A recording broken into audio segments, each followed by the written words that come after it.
পর্ব 236। হে আল্লাহ, হে আল্লাহ, হে মুহাম্মদ সাল্লাল্লাহু আলাইহি ওয়াসাল্লাম, আপনি বলে দিন, আল্লাহ তোমাদেরকে তা হতে এবং প্রত্যেক দুঃখ কষ্ট হতে উদ্ধার করেন। সূরা আল আনাম। আল্লাহ কি তার বান্দার জন্য যথেষ্ট নয়? সূরা জুমার। হে মুহাম্মদ, আপনি বলুন, কে তোমাদেরকে স্থলভাগ ও সাগরের অন্ধকার হতে উদ্ধার করেন? সূরা আল আনাম। এবং দেশে যাদেরকে দুর্বল করা হয়েছিল তাদের প্রতি অনুগ্রহ করতে আমি ইচ্ছে করলাম। সূরা আল কাসাস।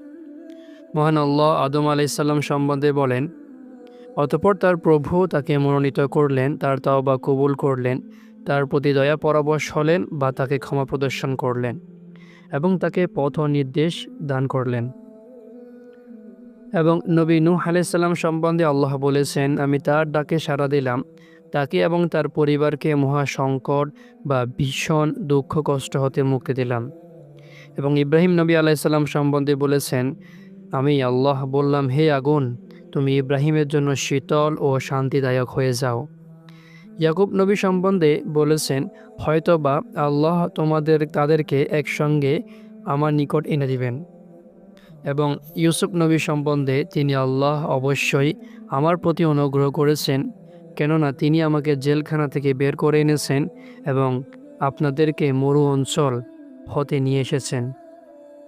সূরা ইউসুফ। এবং নবী দাউদ আলাইসাল্লাম সম্বন্ধে আল্লাহ বলেছেন, অতএব আমি তাকে ক্ষমা করে দিলাম এবং আমার নিকট তার জন্য রয়েছে নৈকট্য ও সুন্দর প্রত্যাবর্তন স্থল। সূরা সোয়াদ। এবং আইয়ুব নবী সম্বন্ধে, আর তার যে কষ্ট ছিল আমি তা দূর করে দিলাম। নবী ইউনুস আলাইসাল্লাম সম্বন্ধে, আর আমি তাকে দুশ্চিন্তা হতে মুক্তি দিলাম। মুসা আলাইসাল্লাম সম্বন্ধে, কিন্তু আমি তোমাকে মনোকষ্ট হতে মুক্তি দিলাম।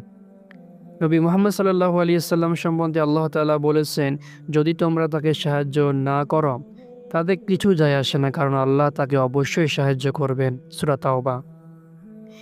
তিনি কি তোমাকে এতিম পেয়ে আশ্রয় দেননি?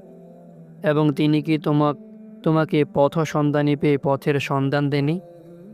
তিনি কি তোমাকে দরিদ্র পেয়ে আত্মতুষ্টি দিয়ে স্বনির্ভর করে ধনী করেননি?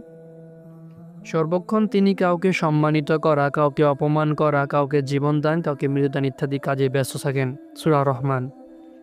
প্রায়ই দেখা যায় সংকট কেবলমাত্র মেঘ বা মেঘের মতো যা দ্রুত সরে যায়। আল্লাহ ছাড়া এটাকে মুক্ত করতে পারে না।